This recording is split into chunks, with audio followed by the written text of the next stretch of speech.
అందరికీ నమస్కారం అండి. Welcome back to our channel మా ఇంటి తెలుగు వ్లాగ్స్. నేను మీ మణిమాల. ఇక మనం ఈరోజు వచ్చేసేసి గత కొన్ని రోజులుగా చెప్పుకుంటూనే ఉన్నాను కదా మన ఛానల్లో. అది మన సబ్స్క్రైబర్స్కి నేను చెప్తూనే ఉన్నాను. వారాహి అమ్మ నవరాత్రులు అయితే రాబోతున్నాయని నేను ముందుగానే మీకు చెప్పాను కూడా మన ఛానల్లో. ఇక వచ్చేసి ఆ తల్లిని ఈరోజు ఉదయాన్నే కలశం పెట్టుకోవాలనుకున్న వాళ్ళు కలశం పెట్టుకోండి. లేదు అంటే అఖండ దీపం పెట్టుకుంటామంటే మీ ఇష్టం పెట్టుకోండి. కానీ ఎక్కువగా ఏది కూడా డెప్త్గా వెళ్ళకండి. నార్మల్గా చక్కగా పూజ చేసుకోండి. మంత్రాలు తంత్రాలు ఇలాంటి వాటి జోలైతే వెళ్ళకూడదని చెప్పాను. ఇక వచ్చేసి ఈరోజైతే మొదటి రోజు కదా అమ్మకు, వారాహి అమ్మకి. ఇక నేనైతే ముందు రోజే నేను దేవుడి పటాలు ఇల్లు అన్నీ కూడా శుభ్రంగా చేసేసుకున్నాను. నీట్గా అన్నీ క్లీన్ చేసేసి పటాలు అన్నీ కూడా బొట్లు పెట్టేసుకొని నేనైతే అలంకారాలు చేసేసుకొని పక్కకు పెట్టుకున్నాను ముందు రోజే. మీరు కూడా ముందు రోజు ఇలాగే చేసేసుకోవాలి. ఎందుకు అంటే మనకు రేపు నవరాత్రులు అనగానే మన ఇల్లంతా చాలా శుచిగా శుభ్రంగా ఉండాలి. ఇంకా ఉదయాన్నే లేచి తలంటు స్నానం పోసుకోవాలి. ఎందుకంటే నవరాత్రులలో మొదటి రోజు కాబట్టి.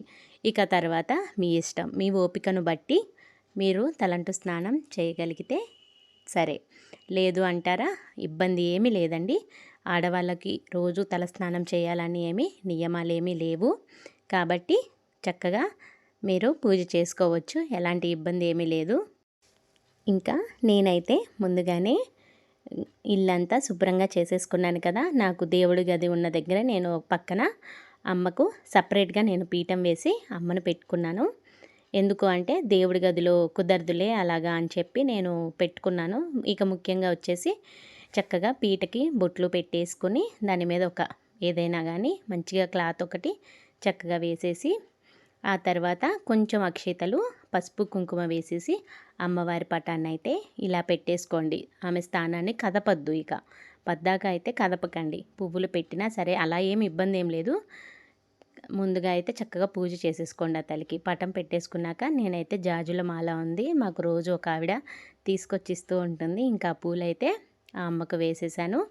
ఇక చామంతులు అవి చిన్న విగ్రహం ఉందండి నా దగ్గర వారాహి అమ్మవి. నేనైతే ఈ తల్లికి కొంచెం పాలతో అభిషేకం చేసేసుకొని చిన్న వస్త్రం ఉంటే అది కూడా అమ్మకు కట్టేసి చిన్న దండం ఉంది, మాల కూడా వేసేసాను. ఆ తల్లికి ఎంత నిండుగా ఉందో అసలు అలా కూర్చోబెట్టగానే భలే కళ వచ్చేసేసిందండి ఆ అమ్మకు. ఇక శివయ్య వినాయకుడు, నాకు దుర్గమ్మ అంటే చాలా ఇష్టం అండి. ఆ అమ్మకు పూజ చేసుకోవడం అంటే నాకు చాలా ఇష్టం దుర్గమ్మకి. అందుకని ఆమె లేకుండా నాకు మనశ్శాంతిగా అనిపించదు. అందుకని నేను దుర్గమ్మను కూడా ఇక్కడే పెట్టేసుకున్నా. ఇక మనకు వినాయకుడు కంపల్సరిగా ఏ పూజ చేసినా ముందుగా ఆయనకి నమస్కారం చేసేసుకొని వినాయకుడికి చెప్పేసుకొని ఈ 9 రోజులు కూడా ఎలాంటి ఆటంకాలు ఏమీ కూడా కలగకుండా చక్కగా చూడయ్యా, నా పూజ నిర్విఘ్నంగా చక్కగా సాగిపోవాలి, నువ్వే నాయన మంచిగా చూసుకోవాలి తండ్రి మమ్మల్ని మా కుటుంబాన్ని అని ఆ తండ్రికి మనం ముందే 2 చేతులు ఎత్తి నమస్కారం చేసేసుకొని ఆ వినాయకుడికి అయితే చెప్పేసుకోవాలి. ఇంకా వినాయకుడికి మనం చక్కగా నమస్కారం చేసేసుకొని ఇక ఆ తర్వాత ఇక్కడ చిన్ని విగ్రహం ఉంటుంది కదా వారాహి అమ్మది, మీ ఇంట్లో కూడా ఉండవచ్చు ఇవన్నీ. నేనైతే పెద్దగా ఆర్భాటాలుగా ఏమీ కూడా ఇది చేయట్లేదండి. చాలా నాకున్న దాంట్లోనే నేను తృప్తిగా ఆనందంగా చేసుకుంటున్నాను ఆ అమ్మకు. మీరు కూడా ఎక్కువ ఆర్భాటాలకు వెళ్ళి రకరకాల కుంకుమలు తెప్పించేసి అలా ఏవేవో చేయాలి అని అలా ఏమీ అనుకోకండి. మనం ఏది చేసినా కానీ ఆ తల్లిని నిండు మనసుతో ముందు అక్కడ ఉండవలసింది భక్తి, శ్రద్ధ. ఈ 2 మాత్రమే ముఖ్యమైనవి. నా దృష్టిలో ఇవి 2 ముఖ్యమైనవండి. నేనైతే అలానే ఉంటాను. కానీ చేసుకుంటాను, నిండుగానే పెట్టుకుంటా తల్లికి. కానీ ఎక్కువగా ఏవేవో తెప్పించాలి అది ఇది, ఆ రంగుల కుంకుమలు రకరకాలవి అలా చెయ్యను నేను చక్కగా పసుపు కుంకుమలతోనే పూజ చేసుకుంటాను ఆ తల్లికి. ఎప్పుడూ కూడా ఏ నవరాత్రులైనా సరే నేనైతే అలానే చేసుకుంటాను. ఇక వచ్చేసేసి చక్కగా పూజ చేసుకున్నాక అమ్మను కూడా అక్కడ చిన్న పీఠం వేసి ఆ వారాహి బుజ్జి తల్లిని కూడా అక్కడ కూర్చోబెట్టేశాను. కూర్చోబెట్టేసిన తర్వాత ఆమెకు మనం పంచోపచార పూజ ఉంటుంది కదా, అవి చేసుకోండి కంపల్సరీగా. తప్పకుండా షోడశోపచార పూజ చేసుకోకపోయినా పర్లేదు, పంచోపచార పూజ మాత్రం కంపల్సరీగా చేసుకోండి. ఇక వచ్చేసి అమ్మకు 9 రోజులు కూడా చక్కగా నిష్టగా ప్రాణప్రతిష్ఠ చేసుకోండి. ప్రాణప్రతిష్ఠ ఇప్పుడు ప్రతి ఒక్క ఆన్లైన్లో ఉంటున్నాయి, మీకు ఇబ్బంది ఏం లేదు. లేదు అంటారా, చిన్న వారాహి అమ్మవారి పూజా విధానం బుక్ ఉంటుంది, 30 రూపాయలు అలానే ఉంటుంది. అదొక్కటి తెచ్చుకొని చక్కగా పూజ చేసుకోండి. అందులో ఫుల్గా డీటెయిల్స్ అన్నీ ఉంటాయి, ఆనందంగా చేసుకోవచ్చు. అది దగ్గర పెట్టుకుంటే మనకి చక్కగా చదువుకోవడానికి కానీ శ్లోకాలైనా ఏవైనా కానీ మనకి ఇబ్బంది అనిపించదు. అవి దగ్గరుంటే బుక్ ఎప్పుడైనా సరే బుక్కే ప్రిఫర్ చేయండి. ఎందుకంటే మనకి ఫోనుల్లో వీటిలో కంటే బుక్సే మనకి దగ్గర పెట్టుకొని చక్కగా చదువుకుంటూ చేసుకుంటాం కదా, మనకి బాగుంటుంది చక్కగా చేసుకునేటప్పుడు. ఇక వచ్చేసి నేనైతే ఆ అమ్మకు పంచోపచార కూడా పూజ చేసేసుకున్నాను. ఆ తర్వాత ఇది వచ్చేసి సెంటు. ఆ అమ్మకు కావాల్సింది కమ్మని సువాసన. ఎక్కడైతే ఆ తల్లికి మనం నిండుగా పూజ చేసుకుంటున్నామో అక్కడ మనకు ఉండవలసింది మంచి సువాసన. ఎక్కడైతే అమ్మవారు ఉంటుందో అక్కడ ఉండేది మంచి కుంకుమ వాసన. ఇలాంటివన్నీ ఎక్కడైతే మనకి ఉంటూ ఉంటాయో ఆ తల్లి ఆశీస్సులు, ఆ తల్లి మన ఇంట్లో కొలువు తీరినట్టే అని మన నమ్మకం. అందుకని చక్కగా సువాసన వచ్చేవన్నీ అక్కడ చల్లుకోండి. జవ్వాదు, అలాగే సెంటు ఇలాంటిది. నేనైతే ఇది కేవలం పూజకు మాత్రమే వాడుతూ ఉంటాను. దీన్ని అప్పుడప్పుడు ఎప్పుడు పూజ చేసుకుంటున్నా ఇలాగా ఆ పీఠం మీద అలా చక్కగా వేస్తే మనకి ఆ అమ్మ ఉంటుంది కదా, చక్కగా సువాసనగా బాగుంటుంది ఆ తల్లికి. ఎందుకంటే ఇంట్లో ఒక మంచి పాజిటివ్ వైబ్రేషన్స్ వస్తాయి. స్మెల్కి మనకి అబ్బాయి ఎంత బాగుందో వీళ్ళ ఇంట్లో అన్న ఒక మంచి పాజిటివ్ వైబ్స్ ఉంటాయండి. ఎప్పుడైనా సరే ఇలాంటివి చేసేటప్పుడు తప్పకుండా ఖచ్చితంగా మీరు ఇలాంటివి వాడండి. మంచి సువాసనలు ఇచ్చే పూజా ద్రవ్యాలని వాడండి.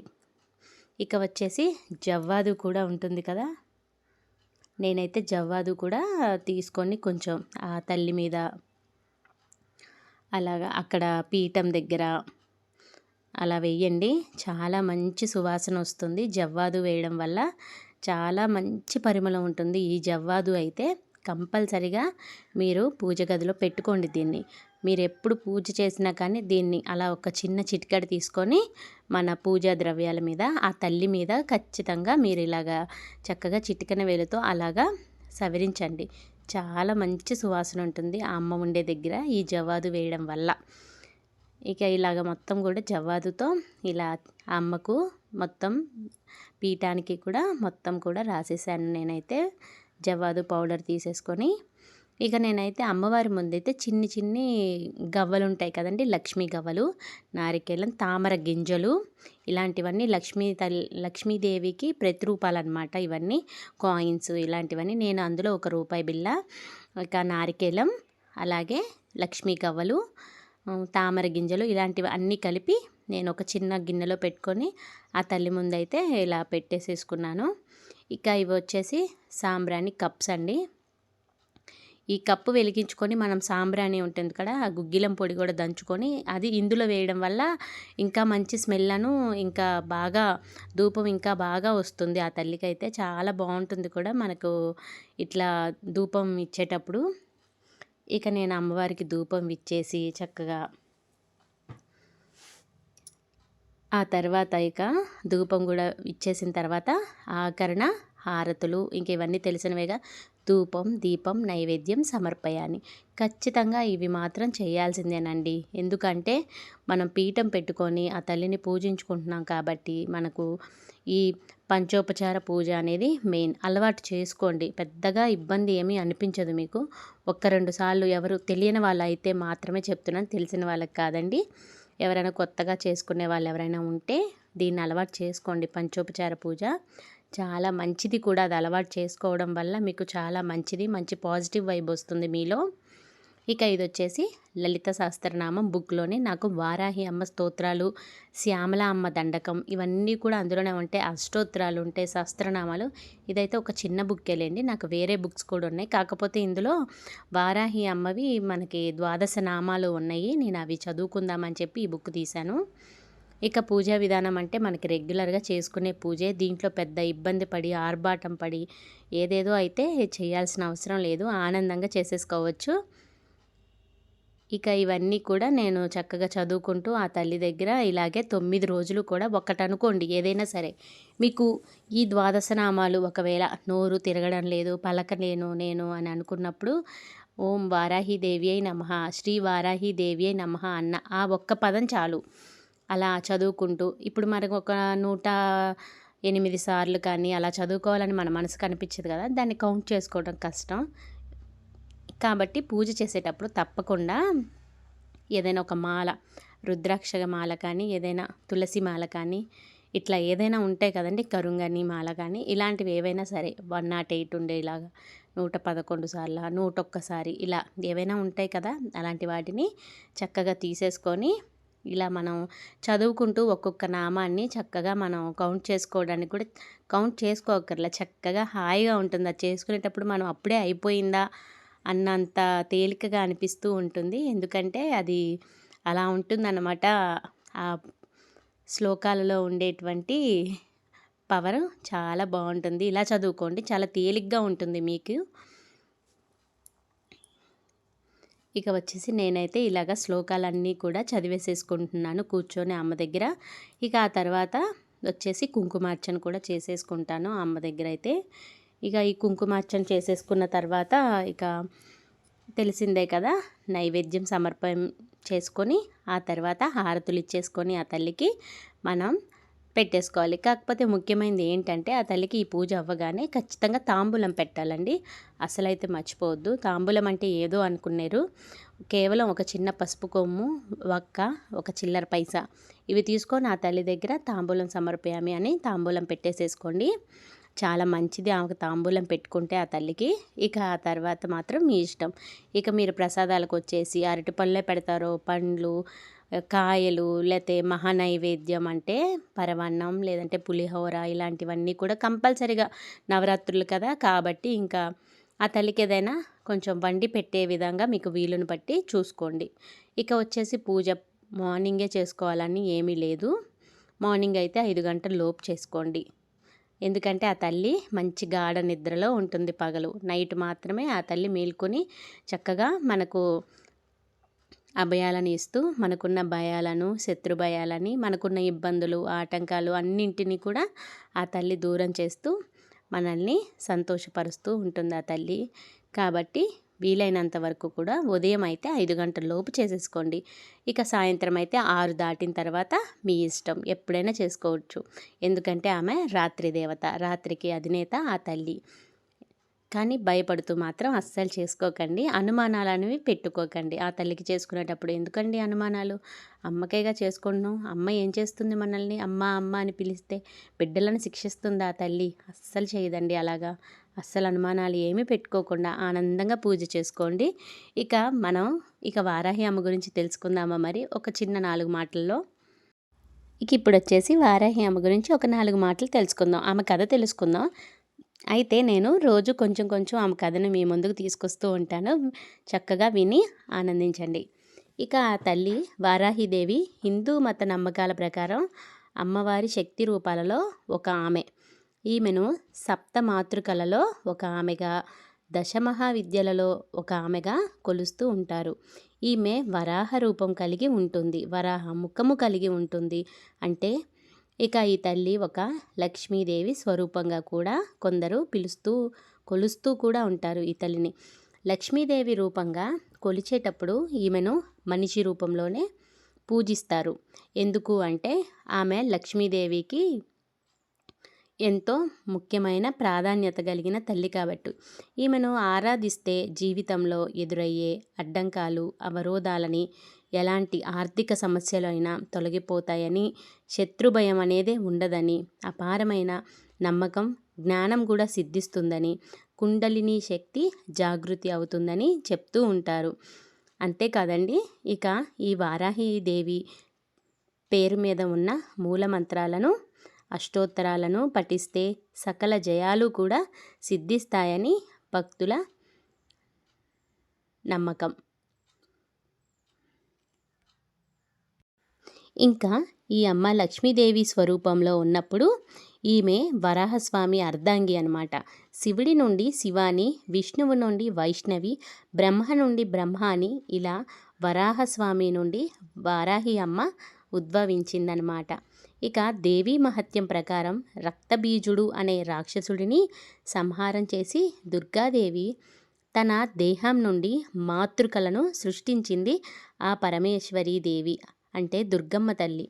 అలా పుట్టుకొచ్చిన మాతృకలతో రాక్షసుడిని, అతని సేనను సంహరించింది. శుంభుడు దుర్గాదేవిని ద్వంద్వయుద్ధం కోసం రమ్మని సవాలు చేశాడు. ఒకప్పుడు శుంభుడు అనే రాక్షసుడు దుర్గాదేవికి శపథం చేశాడు. నువ్వు నన్ను ఏమి చేయగలుగుతావు, నన్ను ఏమి చెయ్యలేవు, నువ్వు రా చూసుకుందామని ఆ తల్లికి శపథం చేశాడనమాట. అయితే అప్పుడు ఆ తల్లి ఏం చేసిందో ఇక మనం తర్వాత రేపటి మొదటి రోజు కదా ఇవాళ, రేపు రెండవ రోజు ఆ అమ్మాయి ఏం చేసింది, దుర్గాదేవి శుంభుణ్ణి ఇలాగా ఈ మాతృకలను ఎలా సృష్టించింది, ఆ శుంభుణ్ణి ఎలా చంపింది మనం రెండవ రోజు, నవరాత్రుల్లో రెండవ రోజు మాత్రం తెలుసుకుందాం. ఇక ఈ వారాహి అమ్మకు వచ్చేసి నైవేద్యాలు మీరు ఏమైనా పెట్టొచ్చండి. ఇక కాకపోతే భూమిలో పండేవి అయితే ఆ తల్లికి చాలా ప్రీతికరమైనవి, చాలా ఇష్టమైనవి. ఎందుకు అంటే ఆమెకు వరాహ రూపం దాల్చి ఉంటుంది కాబట్టి ఆ తల్లికి భూమిలో పండేవి అంటే చాలా ఇష్టం. కాబట్టి దానిమ్మ గింజలు, ఇక శనక్కాయలు, మొక్కజొన్నలు, దుంపలు, చిలకడ దుంపలు ఇలాంటివన్నీ చాలా ఇష్టం ఆ తల్లికి. తప్పకుండా ఒక్కరోజైనా వీటిని నివేదన చేసుకోవడానికి ప్రయత్నించండి. జై వారాహి. అమ్మకు మాత్రం మర్చిపోకుండా హారతి ఇవ్వండి, నైవేద్యాన్ని సమర్పించుకొని జై వారాహి అని నమస్కరించుకోండి. ఏది చేసినా కానీ ముందుగా మనం సంకల్పం చెప్పుకోవాలి కాబట్టి ఆ తల్లికి చక్కగా చెప్పేసుకోండి. ఎలాంటి ఇబ్బంది లేదు. ఎందుకు అంటే మనం ముందు రోజు ఏమైతే ఆ తల్లికి చెప్పి ఒక సంకల్పం చెప్పుకుంటామో చివరి వరకు కూడా ఆ తల్లే మనను గట్టెక్కిస్తుంది. అంతేకాదు ఒక ద్వాదశ నామాలు చదువుకుంటే 9 రోజులు కూడా అవే చదువుకోండి, చాలా మంచిది. ఎందుకంటే ఒకటి మాత్రమే మనం స్మరించుకుంటూ ఉంటాం కాబట్టి ఇప్పుడు ఇవాళ ఇది చదివి రేపు ఇంకొకటి చదివి అలా అయితే చెయ్యకండి. ఎందుకంటే చదువుకోవచ్చు, కాకపోతే మీకు ఇదైతే చాలా తేలిక మార్గం అనేది నేను చెప్తున్నాను.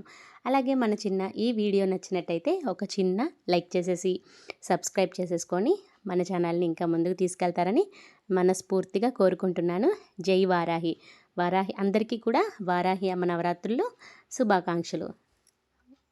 శ్రీమాత్రే నమః.